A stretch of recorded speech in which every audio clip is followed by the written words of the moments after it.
Hello guys, आज का हमारा टॉपिक है रूबी लेज़र। तो सबसे पहले हम जानेंगे लेज़र क्या होता है। तो laser stands for light amplification by stimulated emission of radiation. हमने जो है अब्जॉर्प्शन और एमिशन ऑफ रेडिएशन में पहले ही स्टडी कर रखा है। जो आपने अगर आपने बैचलर्स में पढ़ा होगा लेज़र वाला टॉपिक, उसमें हमने 3 टाइप की प्रोसेसेस पढ़ी थी: स्टिमुलेटेड अब्जॉर्प्शन, स्पॉन्टेनियस अब्जॉर्प्शन और स्टिमुलेटेड एमिशन। तो इसी पे बेस्ड होता है जो हमारे पास लेज़र होता है। तो रूबी लेज़र से पहले मैं इन तीनों के बारे में आपको थोड़ा थोड़ा बता देती हूँ कि आपको ज़्यादा आगे दिक्कत ना आए समझने में। तो हमारे पास जो पहला होता है वो होता है स्टिमुलेटेड एब्जॉर्प्शन। उसको हम इंड्यूस्ड एब्जॉर्प्शन भी कहते हैं।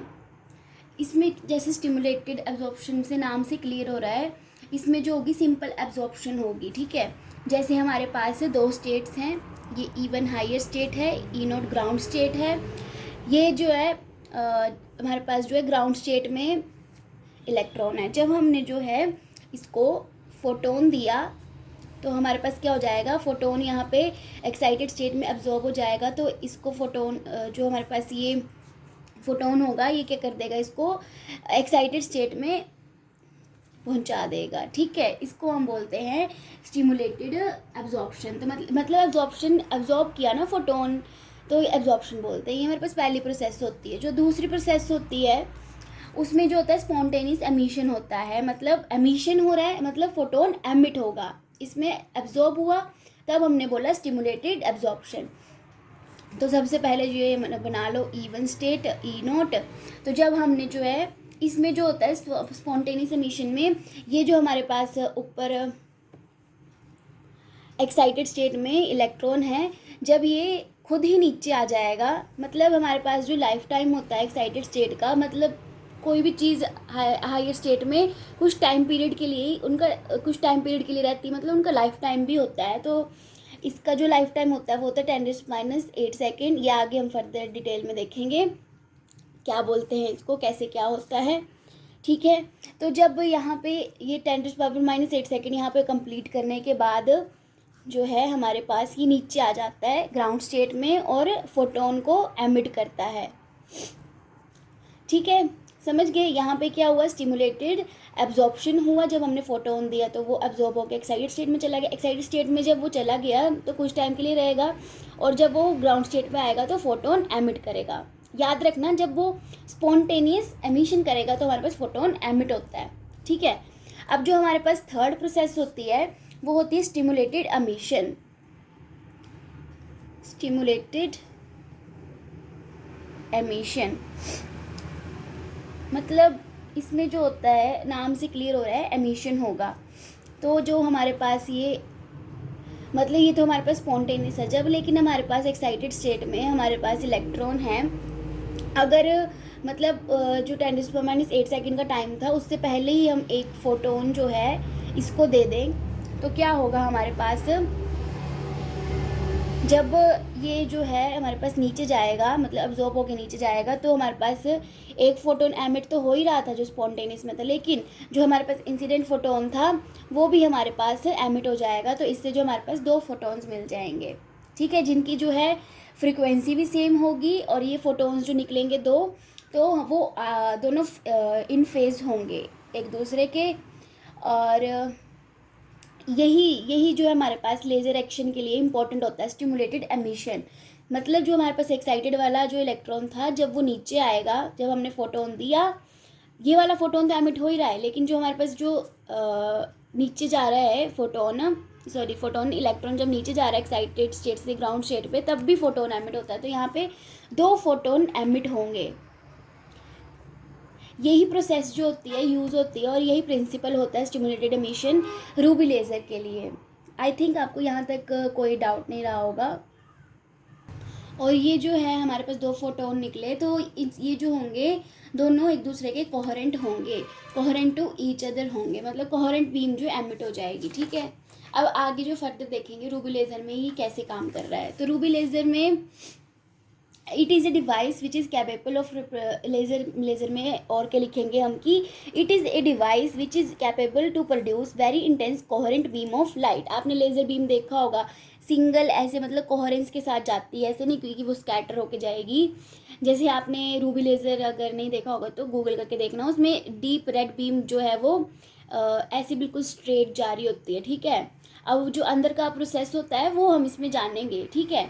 अब रूबी लेज़र क्या होता है? It is A solid state laser. ये सॉलिड स्टेट लेज़र में आता है, तभी हम सॉलिड स्टेट फिजिक्स में पढ़ रहे हैं इसको, ठीक है। तो रूबी लेज़र में हम क्या लिख के आएंगे, और कि ये जो सबसे पहला सक्सेसफुल लेज़र था ये डेवलप किया था टी.एच. मेमन ने इन 1960, मतलब 1916 में आया था हमारे पास रूबी लेज़र, ठीक है। और ये 3 लेवल लेज़र था, मतलब इसमें 3 लेवल होते हैं। लेज़र भी जो हैं बड़े टाइप के होते हैं, मतलब 2 टाइप की मतलब पढ़े होंगे आपने, 3 लेवल लेज़र और 4 लेवल लेज़र। इसमें मैं ज़्यादा डीप नहीं जाऊँगी, नाम से क्लियर हो रहा है, 3 लेवल होंगे और 4 में 4 लेवल होंगे, ठीक है। और इसमें जो होता है ऑप्टिकल पंपिंग होती है। पंपिंग भी एक प्रोसेस होती है जिसमें जो है एनर्जी देते हैं हम, ठीक है। अब एनर्जी कैसे देते हैं वो मैं आपको आगे वर्किंग में या कंस्ट्रक्शन में बता दूंगी। It works in pulse mode, ये पल्स मोड में काम करता है। ये सारे पॉइंट्स आपके क्लियर हो जाएंगे नीचे, ठीक है, सारे जो आप वर्किंग पढ़ेंगे। अब इसका फर्दर देखेंगे हम प्रिंसिपल तो मैंने वैसे आपके साथ डिस्कस कर ही लिया था कि ये स्टिमुलेटेड एमिशन ऑफ रेडिएशन पे बेस्ड होता है।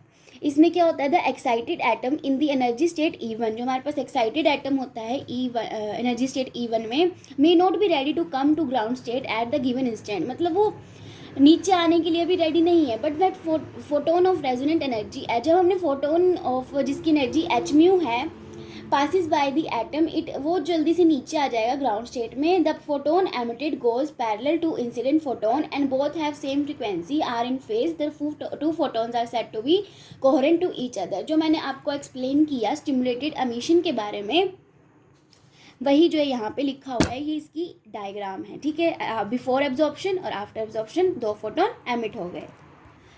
अब इसकी हम कंस्ट्रक्शन देखेंगे।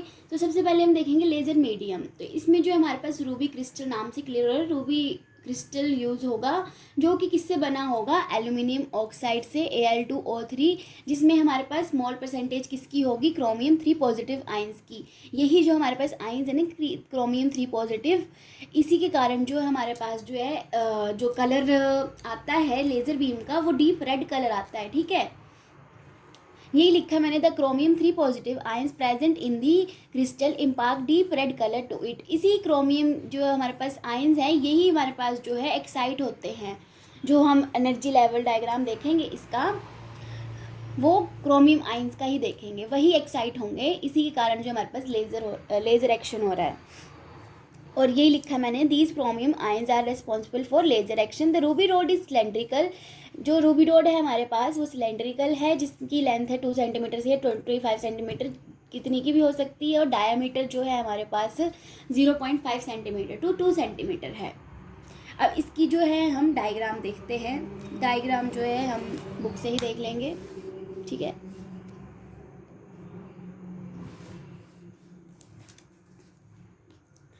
तो जैसे कि मैंने बताया, जो आपकी रूबी रोड है वो सिलेंड्रिकल शेप में है, और ये जो हमारे पास एक सरफेस जो है यहाँ पे है और एक सरफेस यहाँ पे है। ये जो हमारा सरफेस है रिफ्लेक्टिंग सरफेस है, और ये हमारे पास पार्शली रिफ्लेक्टिंग सरफेस है, मतलब पार्शली सिल्वर्ड है, और ये हमारे पास टोटली रिफ्लेक्टिंग फेस है, ठीक है।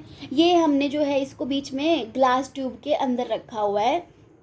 ये क्यों रखा हुआ है, क्योंकि ये जो है जब हम ऑप्टिकल पंपिंग देते हैं तो हमारे पास यहाँ पे हीट भी जनरेट होती है, उस मतलब हीट को कम करने के लिए कूलिंग की जाती है, तभी हमने ये ग्लास ट्यूब बना के रखा, और ये कूलिंग प्रोसेस के लिए रखा हुआ है। और ये जो यहाँ पे हम कूल करने के लिए हेल्प ले रहे हैं, वो होता है हमारे पास सर्कुलेटिंग वाटर होता है, जिससे जो हीट होती है वो थोड़ा मतलब कूल करने के लिए काम आता है, ठीक है। फिर उसके बाद जो ये हमारे पास ये जो आप देख रहे हो गोल गोल जैसे, ये है हमारे पास ज़ीनॉन फ्लैश लैम्प। इसी के कारण जो है जब ये हमारे पास ज़ीनॉन फ्लैश लैम्प को जब हम ऑन करते हैं, तो ये जो है यहाँ पे जो रूबी रोड में क्रोमियम 3 पॉजिटिव आयंस हैं, उसके साथ जो है उनको एनर्जी देता है, मतलब फोटोन देता है, तो वो एक्साइटेड स्टेट में चल जाते हैं। वो आगे हम एनर्जी लेवल डायग्राम में समझेंगे क्या हो रहा है। और ये जो है हमारे पास ज़ीनॉन फ्लैश लैम्प कैपेसिटर लगाया हुआ है, और ये पावर सप्लाई है, ठीक है। तो जब हम ये कैपेसिटर का काम क्या होता है, वो डिस्चार्ज करता है, ठीक है। जैसे हमने पावर सप्लाई को ऑन किया तो ये कैपेसिटर डिस्चार्ज हो जाएगा, जिसके कारण जो जिनॉन जो हमारे पास फ्लैश लैम्प है वो बहुत सारी थाउजेंड्स ऑफ एनर्जी जो है एमिट करेगा, और ये क्रोमियम आयंस जो उनको एब्जॉर्ब करेगा और ग्राउंड स्टेट से एक्साइटेड स्टेट की तरफ मूव करेगा, ठीक है। और ये हमारे पास से लेज़र बीम जो है बाहर की तरफ निकल रही है। अभी एक अंदर क्या हो रहा है, क्रोमियम आयंस एक्साइट, और वो जो एनर्जी लेवल डायग्राम में देखेंगे हम, ठीक है। सो सेकंड जो हम कंस्ट्रक्शन में पॉइंट लिख के आएंगे, लिखेंगे optical pumping system. The pumping is use to supply energy to active medium. जो हमारे पास लेज़र मीडियम है, रूबी क्रिस्टल है, उसको जो है वो एनर्जी सप्लाई करता है। क्यों करता है? क्योंकि पॉपुलेशन इन्वर्जन प्रोसेस को अचीव करना है। पॉपुलेशन इन्वर्जन प्रोसेस क्या होती है? जैसे हमारे पास ग्राउंड स्टेट है और ये हमारे पास एक्साइटेड स्टेट है, ठीक है। एक हमारे पास बीच में आती है मेटा स्टेबल स्टेट, इसको आप बोल रहे हो ई नोट बोल दो, ये E1 हो गया, और E2 हमारे पास मेटास्टेबल स्टेट हो गई। जो एक्साइटेड स्टेट का जो हमारे पास लाइफ टाइम होता है, मैंने आपको बताया था 10⁻⁻8 सेकंड होता है, और जो मेटास्टेबल स्टेट का लाइफ टाइम होता है, मतलब वहाँ पे इलेक्ट्रॉन कितनी देर तक रह सकते हैं, -10⁻³ सेकंड, जो मतलब बहुत ज़्यादा है, ज़्यादा देर तक रह सकते हैं यहाँ पे। तो ग्राउंड स्टेट में जो हमारे पास इलेक्ट्रॉन होगा, वो जब एनर्जी मिलेगी उसको, तो वो एक्साइटेड स्टेट में चला जाएगा, ठीक है। अब वो एक्साइटेड स्टेट में जब जाएगा तो मतलब 10⁻⁻8 सेकेंड के बाद इतना अपना लाइफ टाइम वहाँ पे कंप्लीट करने के बाद, तो वो नीचे जब आएगा तो वहाँ पे नीचे मेटास्टेबल स्टेट में चला जाएगा, ठीक है। अब मेटास्टेबल स्टेट में तो 10⁻³ सेकेंड है, मतलब वहाँ पे हमारे पास ज़्यादा टाइम है, ठीक है। ज़्यादा टाइम तक रह सकता है इलेक्ट्रॉन, क्योंकि इसका लाइफ टाइम जो है ज़्यादा है as compare to excited state, ठीक है। तो यहाँ तो फटाफट हो रही है, जो हमारे पास ग्राउंड स्टेट के इलेक्ट्रॉन्स थे वो तो फटाफट जा रहे हैं, और यहाँ पे भी फटाफट वो नीचे जा रहे हैं, तो यहाँ पे जो है भीड़ इकट्ठी हो जाएगी मेटास्टेबल स्टेट में, ठीक है। तो इसी को बोलते हैं, यहाँ पे जो एटॉमिक पॉपुलेशन जो है वो इंक्रीज़ हो जाएगी, और यहाँ पे जो ग्राउंड स्टेट है वो जल्दी खाली हो जाएगा। तो यही हमारे पास होता है पॉपुलेशन इन्वर्जन। पॉपुलेशन इन्वर्जन का बहुत बड़ा रोल होता है लेज़र एक्शन में। लेज़र्स जितने भी हम पढ़ते हैं उसमें हम पॉपुलेशन इन्वर्जन ही अचीव करवा रहे होते हैं, ठीक है। यहाँ पे मान लो N1 है एटॉमिक पॉपुलेशन, यहाँ पे N2 है, तो मतलब अगर N2 जो है ग्रेटर देन N1 होगा तो पॉपुलेशन इन्वर्जन जो है अचीव हो जाएगी कंडीशन उसकी, ठीक है। तो यही होती है हमारे पास, और आगे भी आप एनर्जी लेवल डायग्राम में यही चीज़ देखोगे, ठीक है। ये होता है पॉपुलेशन इन्वर्जन। तो ये हमने अचीव कर लिया, कैसे अचीव किया? ऑप्टिकल सिग्नल्स में। पंपिंग के भी बहुत सारे प्रोसेसेस होते हैं हमारे पास। तो ये जो है वन ऑफ द टाइप है ऑप्टिकल पंपिंग, यही लिखा है मैंने, optical pumping is one of the types and this population in achieved using optical signals. इसमें जो है ऑप्टिकल सिग्नल्स के थ्रू जो है हमारे पास पॉपुलेशन इन्वर्जन आता है। The ruby rod is surrounded by a helical xenon discharge tube, ठीक है। जो मैंने बताया था आपको गोल गोल गोल करके, क्या था वो? डिस्चार्ज ट्यूब है जिनॉन की। To achieve population inversion in the active centres, optical pumping supplies energy. A part of pump energy is use to excite, मतलब एक पार्ट जो है पंप एनर्जी का वो यूज़ हो रहा है एटम्स को एक्साइट करने में, और जो बाकी पार्ट है वो जनरेट कर रहा है हीट को। अब इसी को जो है हम कूल करने के लिए कूलेंट यूज़ करते हैं, मतलब वाटर सर्कुलेट करते हैं, तो वो ठंडा हो जाता है थोड़ी देर के लिए, थोड़ी देर के लिए ठंडा हो जाता है। The rest part of it is used to generate heat, so cooling is required to transfer the heat. Hence, the system is cooled with the help of coolant circulating water. Last point हम resonant cavity लिख के आएंगे construction में। The ends of the ruby crystal rods are grounded. अब जो Ruby crystal के जो and है वो ग्राउंडेड हैं, और जो पॉलिश्ड वाली साइड है वो जो है पैरेलल है एक दूसरे के। एक एंड जो है सिल्वर्ड है, उसको ऐसा किया गया है सिल्वर्ड की वो 100% है, मतलब टोटल रिफ्लेक्टिंग फेस है, जो मैंने आपको बताया था डायग्राम में कि एक एंड टोटल रिफ्लेक्टिंग सरफेस है, और इसका जो है पार्शियली है, ठीक है। ये जो है पैरेलल है एक दूसरे के, ऐसे नहीं है कि एंटी पैरेलल है, पैरेलल है एक दूसरे की तरफ। अब हम जो है वर्किंग देखेंगे। तो वर्किंग में मैंने जो आपको एक्सप्लेन किया है वही लिखा हुआ है। The ruby laser is 3 level laser. ये 3 लेवल लेज़र है। इसमें जो है रूबी लेज़र में pumping technique is use to supply energy. जो हमारे पास लेज़र मीडियम है, मतलब रूबी क्रिस्टल है, वो उसको सप्लाई करता है एनर्जी बाय पंपिंग टेक्निक। जब एनर्जी जो है सप्लाई कर दी रूबी रोड को, तो ग्राउंड स्टेट में जो क्रोमियम 3 पॉजिटिव आइंस के थे वो अब्जॉर्ब कर लेंगे लाइट को। वो एक्साइट हो जाएंगे कहाँ पे? 2 पंप बैंड्स में। मतलब हमारे पास से आपको डायग्राम दिखाती हूँ।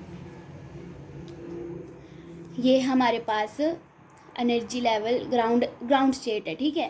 तो ये हमारे पास अब्जॉर्प्शन बैंड्स आ गए।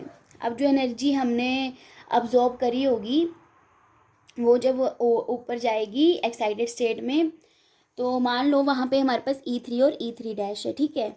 अब जो हमारे पास वेवलेंथ होगी, जब हम पंपिंग दी, पंपिंग प्रोसेस करी, तो जो हमारे पास जो आयन होगा क्रोमियम 3 पॉजिटिव का, अगर वो 0.42 कंपोनेंट को अब्जॉर्ब करता है तो वो E3 डैश स्टेट में जाएगा। अगर 0.55 माइक्रोमीटर को, तो E3 वाले बैंड में जाएगा। मतलब बहुत सारे अब्जॉर्प्शन बैंड्स होते हैं ना, ये तो हमने सिर्फ जनरली 2 ड्रॉ करे हैं।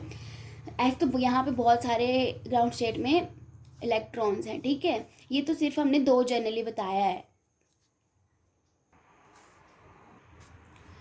तो यहाँ पे भी मैंने यही लिखा है, these bands are centred at 0.42 micrometre and 0.55 micrometre. Atoms ions excited to, मतलब जो क्रोमियम 3 पॉजिटिव आइंस हैं एक्साइट कर जाएंगे। Energy level have a small life time, मतलब वो जो 10 मैंने बताया था आपको डायग्राम में, एक्साइटेड स्टेट 10⁻⁸ सेकेंड वाले, उसमें चल जाएंगे एक्साइटेड स्टेट में, और spontaneously undergo the transition to the metastable state. और वो जो है यहाँ पे आप देख सकते हैं, जब वो एक्साइटेड स्टेट में गए तो नीचे मेटास्टेबल स्टेट में आ गए E2 में। नॉन रेडिएटिव ट्रांजिशन, मतलब यहाँ पे जो ट्रांजिशन हुई वो नॉन रेडिएटिव हुई। यहाँ पे कुछ एमिट नहीं हुआ, ना आपका फोटोन एमिट हुआ ना कुछ एमिट हुआ, ठीक है। तभी हम इसको बोल रहे हैं non radiative transitions.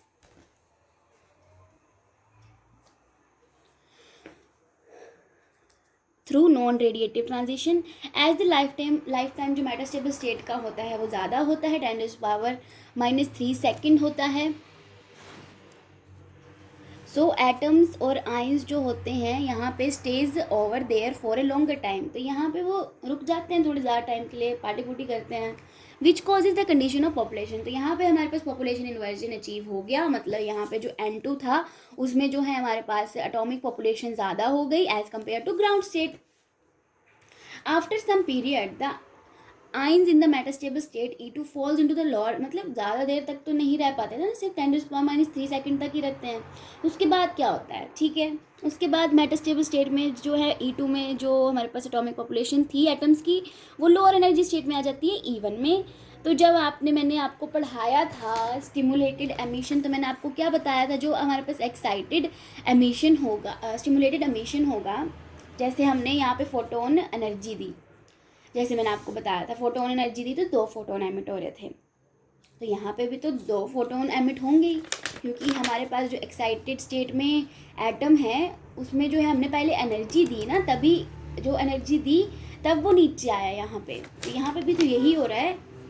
After some period E2 falls into the lower energy state E1 by releasing energy in the form of photons. तो हमारे पास जो एनर्जी रिलीज होगी वो फोटॉन्स की फॉर्म में एमिट हो जाएगी।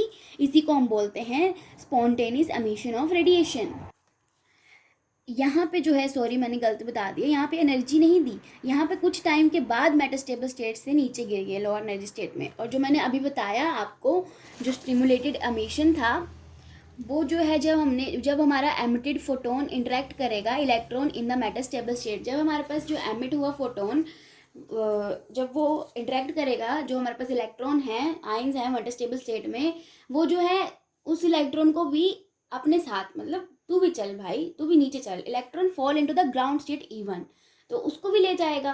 तो एज रिजल्ट क्या होता है, हमारे पास 2 फोटोन एमिट हो जाते हैं। इसको हम बोलते हैं स्टिमुलेटेड एमिशन ऑफ रेडिएशन। ये तो हमने सिर्फ जनरली बात करी 2 फोटोन्स की, और एक जो हमारे पास 2 बैंड्स थे। यहाँ पे तो बहुत सारे बैंड्स होंगे, बहुत सारे एटम्स होंगे, तो ये प्रोसेस जो बहुत ज़्यादा उसमें होगी एटम्स में, ठीक है, मतलब मिलियंस में बात कर रहे हैं हम, ठीक है। तो जाके हमारे पास लेज़र बीम जो एमिट होगी। अब देखते हैं आगे के लिखेंगे हम थ्योरी में। When these photons again interacted with the metastable state electrons, then 4 photons are produced. ठीक है, यही जो मैंने बोला कि आपको बहुत सारा मतलब यहाँ पे 4 फोटोन प्रोड्यूस हो गए.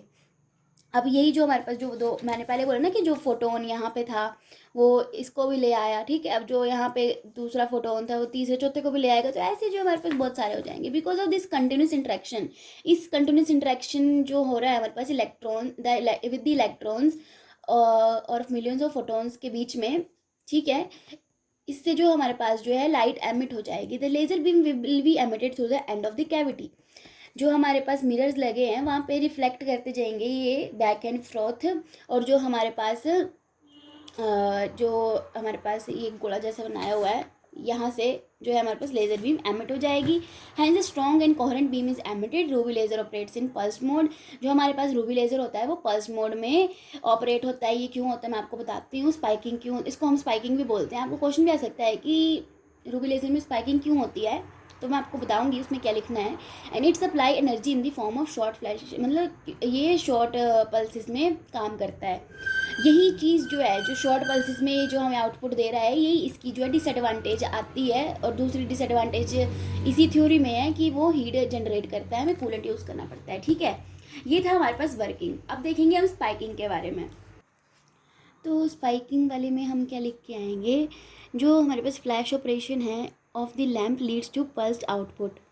इसमें जो है हमारे पास पल्स्ड आउटपुट मिलती है. जो पावर आउटपुट और हम टाइम के बीच में जब हम ग्राफ प्लॉट करेंगे तो हमारे पास देख सकते हैं ऐसे ऐसे ऐसे ऐसे ऐसे छोटे छोटे टाइम पीरियड के बाद बनाया है स्पाइक आ रही है. ठीक है, अब ये मतलब माइक्रो सेकेंड्स में हो रहा है ये सारा काम. ठीक है,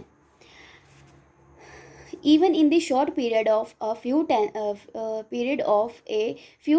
tens of microseconds in which the ruby is lasing, one finds that the emission is made up of spikes of high intensity emission. The flash lamp emits bright flash of light of only thousands of second duration the moment the flash lamp stops operating. ठीक है, the population of the upper level is depleted very fast. जो population होगी upper level की वो deplete कर जाएगी बहुत जल्दी और लेज़र एक्शन जो हो जाएगा रुक जाएगा. Till the xenon lamp flashes again. Xenon lamp आप देख के आना, उसकी प्रॉपर्टी होती है वो ऐसे ऐसे फ्लैश करता है. ठीक है, और बहुत मतलब जैसे ऑन करोगे 1000 माइक्रो सेकेंड्स जो है वो अपनी एनर्जी जो है एमिट करता है during a short period of time. इसी जो ये बिल्कुल माइक्रो सेकेंड की बात कर रहे हैं शॉर्ट पीरियड में. ठीक है, ruby in which ruby is lasing, the emission is found to consist of spike of high intensity.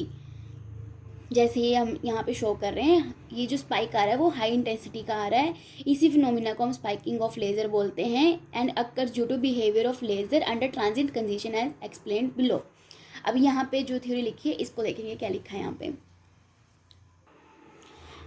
तो इसमें लिखा है कि जब हम पंप को जो है हमारे पास when the pump is suddenly switched off, हम उसको ऑन करेंगे तो वो जो है on which value much above threshold के अबव चल जाएगी. तो पॉपुलेशन इन्वर्जन जो है बिल्डअप हो जाएगा एंड क्रॉसेस दी जो थ्रेशोल्ड वैल्यू है उसको क्रॉस कर जाएगा. इससे क्या होगा कि जो फोटोन नंबर बिल्डअप होगा to a value which is जिसमें जो है वो स्टेडी स्टेट वैल्यू से ज़्यादा होगा. The rate at which the upper level मतलब जिसमें स्टिमुलेटेड एमिशन है वो जो है ज़्यादा हो जाएगा पंप रेट से. As a result the inversion becomes, जो हमारे पास इन्वर्जन हो जाएगा मतलब पॉपुलेशन इन्वर्जन, वो जो है बिलो थ्रेशोल्ड जो है वो लेज़र एक्शन को सीज कर जाएगा. ठीक है, सो द एमिशन स्टॉप, जो एमिशन हो जाएगा वो स्टॉप हो जाएगा कुछ माइक्रो सेकेंड्स के लिए. यही जो है हमारे पास जो फ्लैश लैम्प को जो है अगेन पंप करेंगे लोअर स्टेट से एटम को अपर लेवल तक.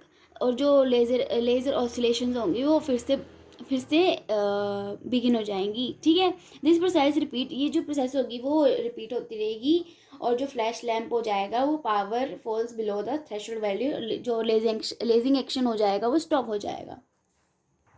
सो इसकी एडवांटेजेस क्या होती हैं, जो इसकी हाई एनर्जी स्टोरेज कैपेबिलिटी होती है, जो आउटपुट होती है इसकी लार्ज होती है, जो इसकी एफिशिएंसी होती है रूबी लेज़र की वो 0.1% होती है. लेकिन वो जो है जो हमारे पास सिलेंड्रिकल मिरर्स होते हैं उससे जो इंक्रीज़ हो जाती है उसे इंक्रीज़ कर सकते हैं. मतलब the spread in wavelength of output laser beam is narrow. It means light is much more monochromatic मतलब जिसकी वेवलेंथ जो है 1 होती है.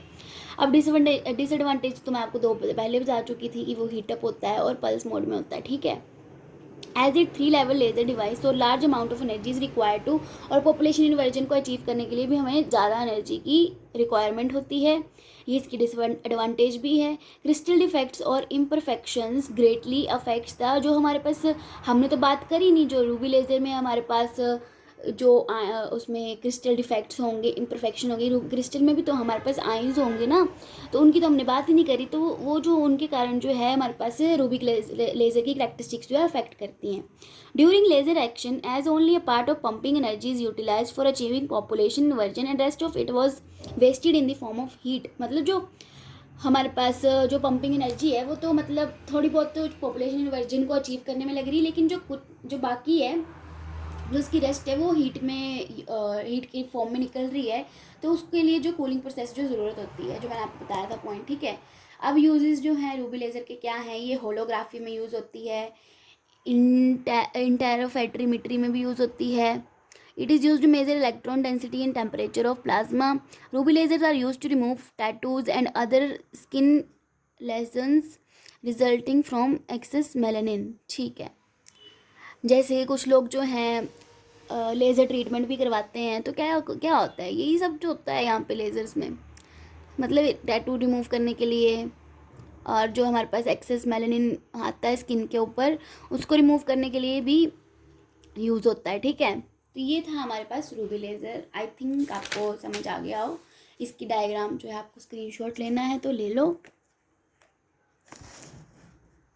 ये एनर्जी लेवल डायग्राम है। तो ये था हमारे पास रूबी लेज़र के बारे में।